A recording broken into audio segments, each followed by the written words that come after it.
Shalom, salam sejahtera bagi kita semua.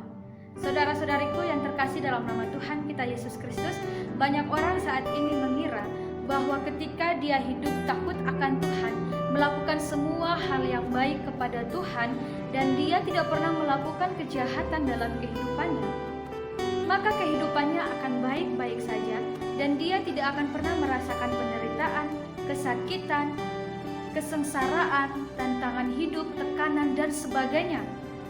Karena dia merasa bahwa ketika dia memiliki relasi yang baik dengan Tuhan, maka Tuhan akan memelihara kehidupannya dan menjauhkan dia dari segala yang jahat.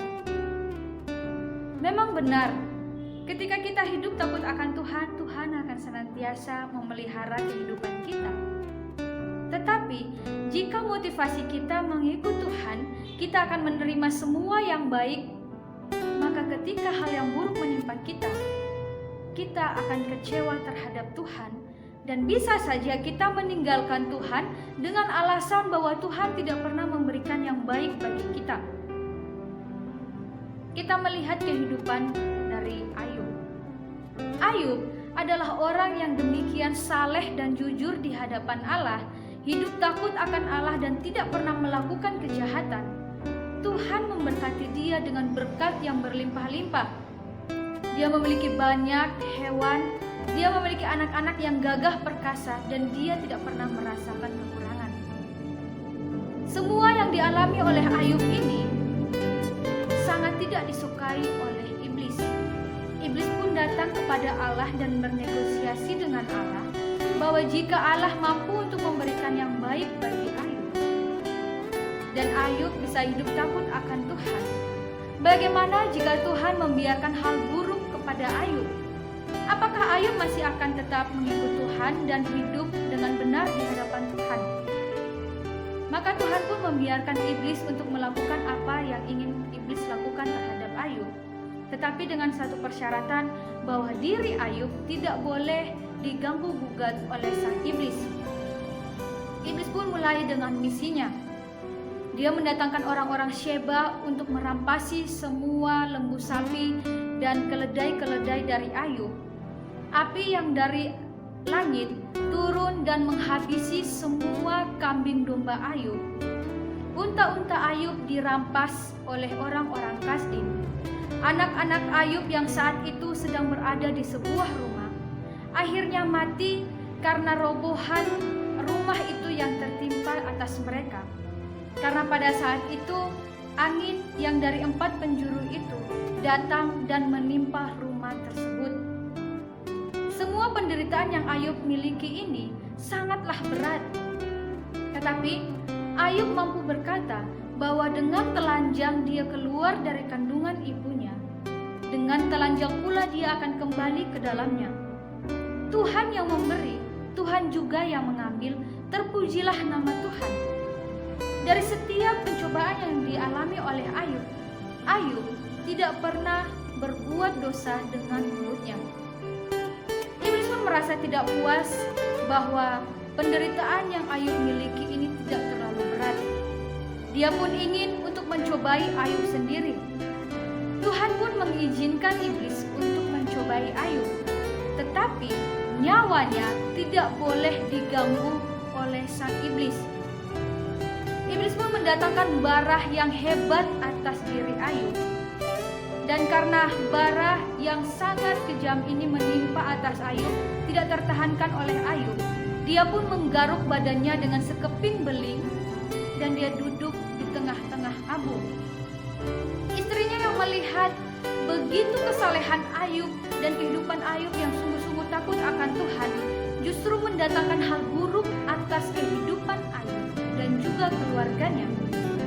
Istrinya pun datang dan berkata kepada Ayub, mengejek Ayub dengan perkataan bahwa masih mampukah engkau hidup takut akan Tuhan?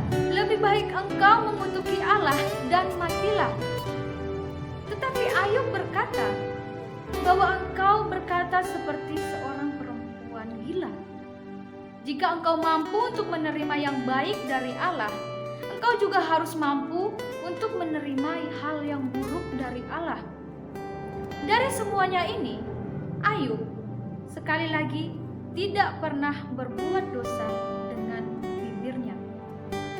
Saudara-saudariku yang terkasih dalam nama Tuhan kita Yesus Kristus, jika orang Kristen kehidupannya sama seperti Ayub, maka akan ada banyak kedamaian yang terjadi di dunia ini. Tetapi kita melihat bahwa ketika orang yang semakin hari semakin hidup takut akan Tuhan dan semakin banyak penderitaan yang dia alami, dia akan merasa bahwa percuma dia hidup takut akan Tuhan. Toh nantinya Tuhan akan memberikan hal yang buruk terhadap dirinya. Mampukah kita saat ini yang hidup takut akan Tuhan masih tetap akan hidup takut akan Tuhan jika penderitaan kita sama seperti Ayub? Kita yang diberkati secara berlimpah-limpah, akhirnya kekayaan kita habis. Anak-anak kita yang sangat kita kasihi, akhirnya mati karena kesalehan kita terhadap Tuhan. Apakah kita masih sanggup? Pasangan kita, istri kita yang melihat kita menderita justru menghina dan mengejek kita, menyuruh kita untuk berpaling dari Allah yang dulunya kita hidup takut terhadap dirinya. Saudara-saudariku yang terkasih dalam nama Tuhan kita Yesus Kristus, hidup semakin dekat dengan Tuhan, semakin banyak tantangan yang akan kita alami. Bisa saja tantangan itu datangnya dari diri kita sendiri yang ingin memberontak kepada Tuhan. Tetapi bisa saja Tuhan mengizinkan hal yang buruk terjadi dalam kehidupan kita untuk menguji seberapa besar kehidupan kita yang takut akan Tuhan itu. Kita tidak boleh berpikir bahwa dengan kita hidup takut akan Tuhan, tidak akan ada tantangan yang kita alami. Saudara-saudaraku yang terkasih dalam nama Tuhan kita Yesus Kristus, jika kita mau untuk menerima yang baik dari Allah, maka kita pun harus mampu menerima yang buruk dari Allah. Kita tahu bahwa segala sesuatu yang kita miliki adalah dari Tuhan asalnya. Baik itu kekayaan, jabatan, anak-anak, bahkan hidup kita, itu semua karena anugerah Tuhan. Jika Tuhan ingin mengambilnya, maka kita hanya bisa mengatakan bahwa itu adalah hak Tuhan. Mampukah kita berkata seperti itu? Atau justru kita akan kecewa dan kita tidak akan lagi hidup takut akan Tuhan? Kita justru akan melakukan banyak sekali kejahatan karena kita merasa bahwa orang-orang yang hidupnya jahat di mata Tuhan saja juga merasakan penderitaan. Atau jika mereka yang hidup takut akan Tuhan justru lebih menderita daripada mereka yang tidak pernah takut akan Tuhan. Hal ini menjadi tantangan besar dalam kehidupan kita. Murnikan motivasi kita jika kita ingin hidup di hadapan Tuhan. Jika motivasi hati kita mengikut Tuhan hanya untuk menerima hal yang baik, maka kita akan mengalami hal buruk dan kita akan kecewa kepada Tuhan.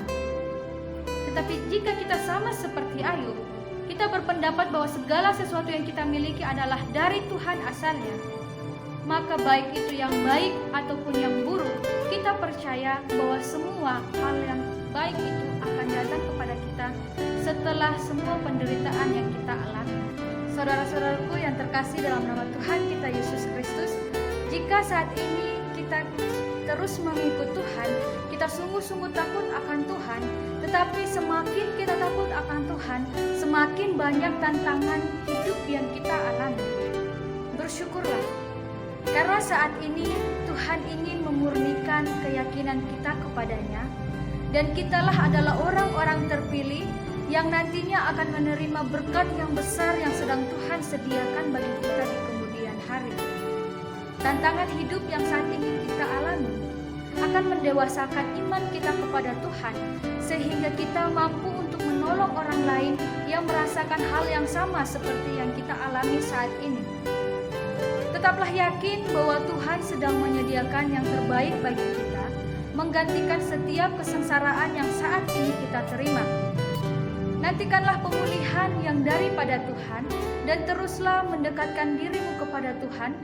Tidak perlu mendengarkan apapun yang sedang dibicarakan oleh orang lain terhadap diri kita ataupun hinaan, karena kita tetap yakin bahwa Tuhan pasti memulihkan hidup kita Ketika kita semakin dekat dengannya, semakin banyak tantangan yang kita alami. Percayalah, di balik penderitaan kita, pasti akan ada kebahagiaan yang sedang menanti kita jika kita tetap terus bertekun sampai garis akhir. Mampu menerima yang baik daripada Tuhan, kita juga harus siap untuk menerima yang buruk